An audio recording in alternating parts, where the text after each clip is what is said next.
Bonjour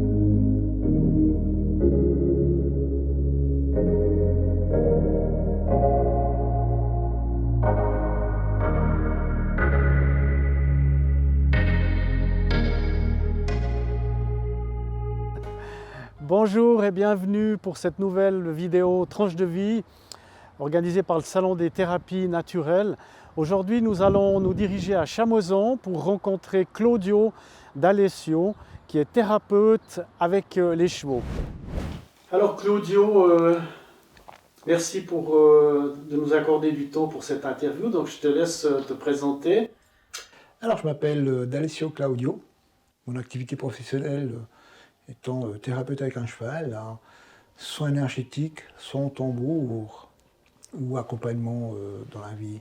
Alors Claudio, j'aimerais un petit peu que maintenant tu nous expliques comment tu es arrivé à devenir thérapeute avec les chevaux, hein, parce que je pense bien que tu n'as pas appris ça quand tu avais 18 ans comme métier. Qu'est-ce qui a fait que dans ta vie, tout d'un coup, tu as décidé de changer de voie, de direction? Si tu peux nous expliquer un petit peu. Oui, alors on va dire que c'est la vie qui m'a mis devant des choix et un petit peu je les ai suivis comme ça. En fait, comme tu disais, vers les 18 ans, j'étais plutôt mal, vraiment très mal. Je souriais tout le temps, mais en fait, à l'intérieur, c'était vraiment l'horreur. Et quand je suis arrivé vers les 28 ans, comme ça, j'ai vraiment voulu faire quelque chose pour moi. En fait, ce qui m'a attiré dans la thérapie, c'est vraiment d'abord me soigner moi, parce que je vivais vraiment une période pas facile. Je n'étais pas proche de mes émotions, je les subissais et finalement je les fuyais. Non seulement je les subissais, mais je les fuyais. Et là, voilà, les circonstances ont fait que j'ai commencé par un certificat ou un diplôme de masseur. Et là, les choses se sont enchaînées. Donc, sur ces cours de massage, il y avait une dame qui faisait de la polarité. Et un jour, elle me dit, je vais te donner un soin si tu veux. J'ai accepté le soin. Et en fait, tout d'un coup, je me suis dit, je ne sais pas ce que c'est, mais ça, je vais le faire. Tu peux nous expliquer ce que c'est que la polarité? La polarité, on va dire que c'est une technique qui prend en compte les 4 parties de l'être, c'est-à-dire la partie émotionnelle, physique, mentale et spirituelle. On va vraiment chercher la cause plutôt que soigner l'effet. Et ça se fait au travers d'un soin, à travers d'un soin, à travers un soin énergétique, à travers les éléments, terre, eau, feu, air et terre, et à travers aussi à travers ce que la personne nous dit ou ce que la personne ressent. C'est important d'être à l'écoute de la personne et non pas décider par l'avance qu'est-ce qu'elle a. Puis toi, ça t'a bien parlé ce soin? Oui, tout à fait, parce que en fait, j'ai remarqué que j'aimais vraiment être en relation avec les gens. C'est ce qui m'a attiré vraiment. Je suis curieux de savoir comment un humain fonctionne déjà, et toutes ces énergies qui tournent autour et toutes ces émotions qui tournent autour, comme je ne pouvais pas définir les miennes, j'ai cru que si je comprenais celles des autres, ça allait m'aider. Ça allait t'aider, Mais oui, donc oui. Pour faire un lien avec la thérapie avec les chevaux, j'ai lu sur ton site internet que en fait, les chevaux fonctionnent un peu comme les humains avec les émotions. C'est ça un peu, ou j'ai mal compris? Oui, on peut dire ça, qui fonctionnent un petit peu comme les humains. Surtout, ils deviennent miroirs des émotions des humains. Et en fait, pour reprendre tout à l'heure, en donnant des soins en polarité, j'ai eu des personnes qui avaient subi l'abus, et dans un cabinet, ça donnait pas vraiment, c'était pas top. Et quand je les ai pris aux chevaux, il y a eu quelque chose qui s'était ouvert. Tantôt le cheval se mettait entre moi et la personne pour qu'elle puisse se sentir anonyme et pouvoir parler. Tantôt c'est quand elle était sur le cheval que ça se passait.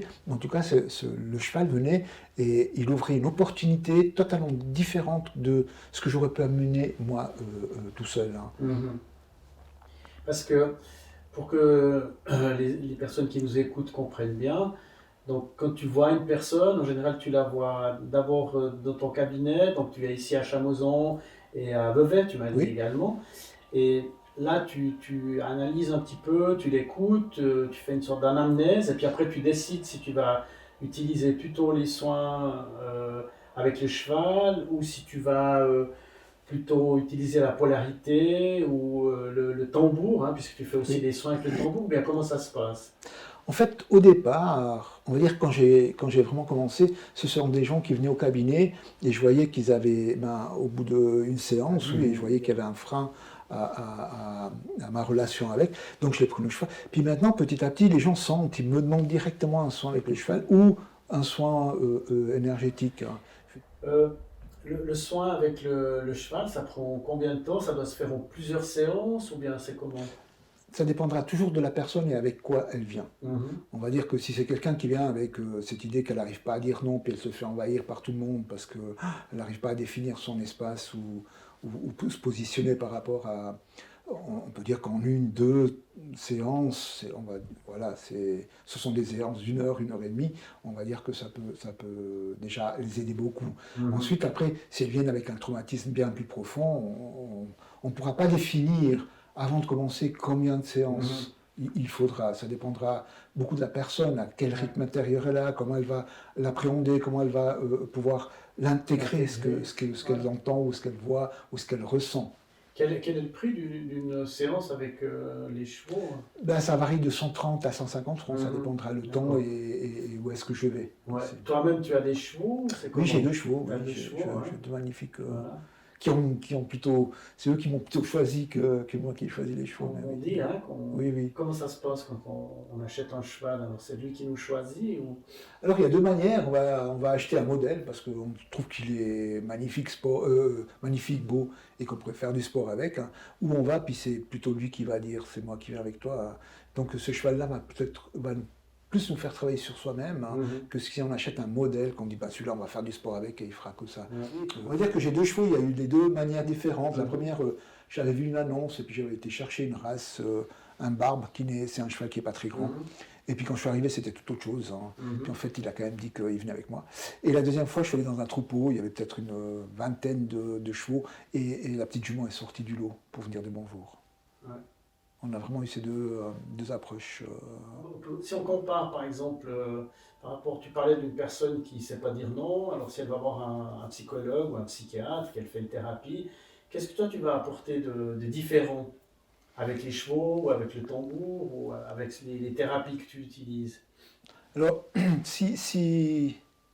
admettons que, voilà, prenons cette personne qui ne sait pas dire non, elle a la possibilité avec les chevaux, c'est de faire une expérience physique, une expérience dans le corps tout de suite.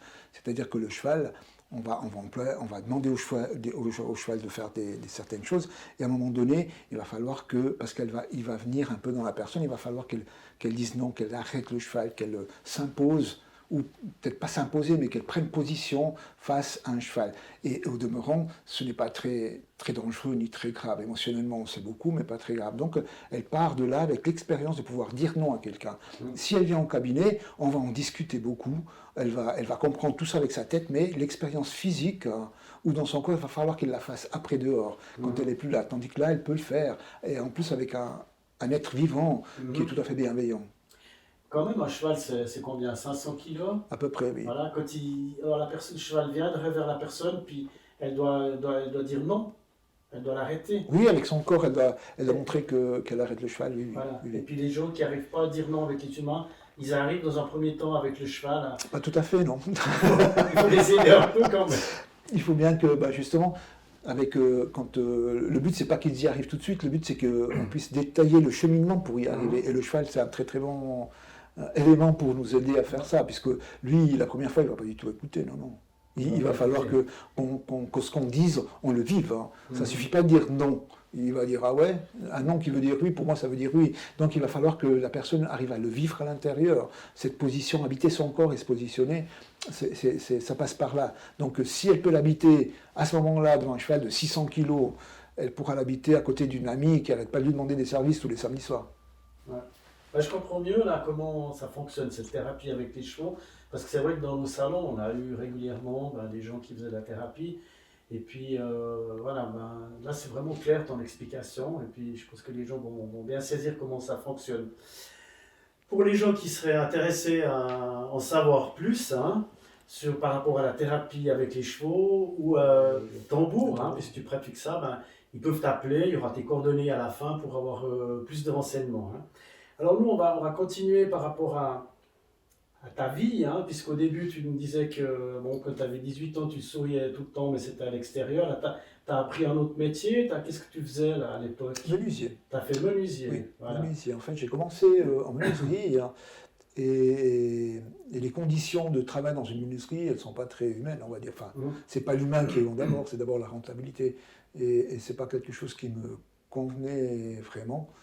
Et voilà, ça a bifurqué. Un jour, j'ai stoppé, j'ai dit stop, je vais arrêter. Puis je suis passé par plusieurs étapes avant de vraiment trouver cette vocation où, en fait, plus je me suis soigné, et, on va dire, et plus j'ai eu cette envie de le partager avec les autres. Je pense que j'ai pas besoin de te demander quelle est la différence entre la pratique de ton ancien métier puis ton nouveau métier.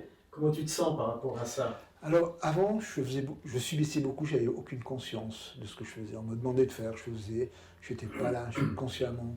Et maintenant, j'ai quand même beaucoup plus de conscience et de bonheur de pouvoir être dans un métier qu'on aime et gagner sa vie avec ça. Je trouve que c'est quelque chose de magnifique quand même. Par rapport aux problématiques principales où tu peux aider les gens, qu'est-ce que tu dirais que tu retrouves régulièrement?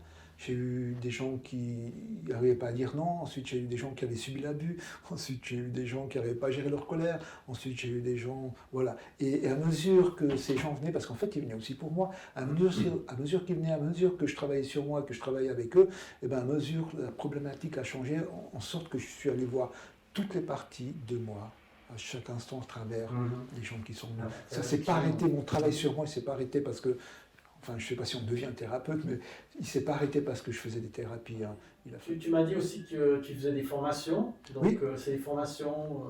Avec les chevaux, en fait. Avec les chevaux aussi. Oui, voilà. C'est une formation qui peut être soit un parcours initiatique, soit un outil thérapeutique. Ça dépendra qui va l'employer, mais j'ai autant des gens qui connaissent bien les chevaux que certains qui en ont jamais entendu parler dans la même session, ce qui me permet d'avoir vraiment une palette de couleurs... assez importante et pour moi avoir toujours du plaisir à partager. C'est une formation qui dure combien de temps? C'est sur 11 week-ends. Hein. Sur 11 week-ends. Il y a 7 week-ends de base parce que même avec les chevaux on va toucher un petit peu à l'énergétique. Hein. À chaque week-end c'est un chakra, donc on va faire les 7 chakras de base hein. Et ensuite on va faire 4 autres qui va toucher à de l'énergétique un peu plus pur, on va dire ça comme ça.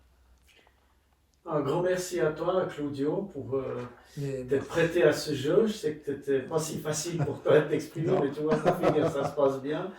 Et puis, on te souhaite le meilleur pour la suite de tes thérapies et de ta carrière. Et puis, on se réjouit de te revoir dans nos salons dès que ce sera possible. Ça sera avec un grand plaisir.